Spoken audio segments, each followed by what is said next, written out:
Welcome students. Moving ahead in the lesson, biotechnology principles and the processes. Today we shall recall the experiment performed by Hershey and Chase to prove that DNA is the genetic material, wherein they performed an experiment of the lytic cycle of bacterial cell using phage virus. And in this experiment we saw that the viral DNA enters into the bacterial cell, seizes the whole machinery of bacterial cell, and transforms the genetic material of bacterial cell into the components of the phage virus. In your NCERT book that writes about the Agrobacterium tumefaciens that injects the genetic material of this bacteria into the eukaryotic plant cell and causes the plant cell to get transformed into tumor cell.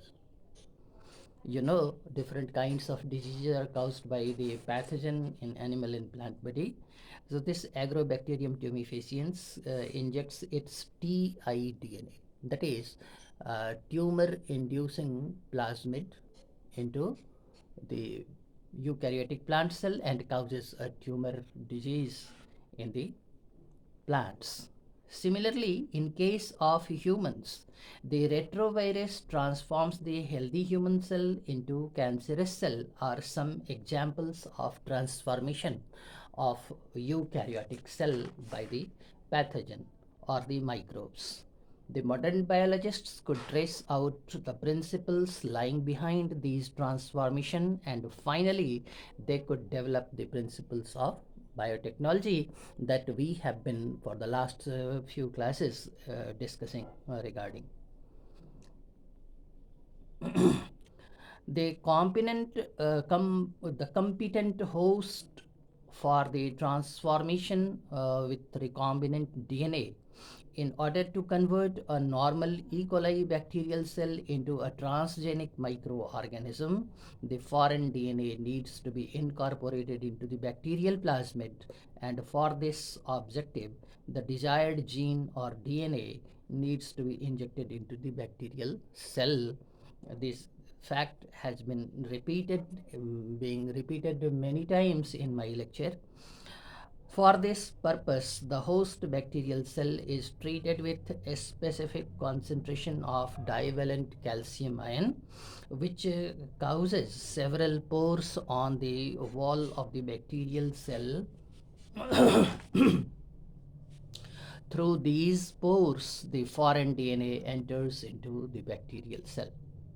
By incubating these cells with recombinant DNA on ice, followed by placing them for a short time at a temperature of 42 degrees Celsius and then again putting them back on ice, thus the transformed E. coli cell can be produced. The another method adopted for introducing the foreign DNA into animal cell, microinjection, is used. In this method, recombinant DNA is directly injected into the nucleus of the cell. This is the technology which is known as microinjection. The another method useful for plant cell, in which the plant cells are bombarded with high velocity microparticles of gold or tungsten coated with foreign DNA. This is called the technique of gene gun. Till now, we have discussed the tools and principles involved in biotechnology and genetic engineering. Further ahead, we shall discuss the process at various steps to meet the demand and essentials of biotechnology. And as far as the processes and the steps involved are the isolation of genetic material, second is the cutting of DNA at a specific location, third is amplification of gene of interest using PCR. Next is insertion of recombinant DNA into host cell or organism. and obtaining the product of foreign gene. The foreign gene that has been incorporated into the bacterial genome or the genome of the microorganism.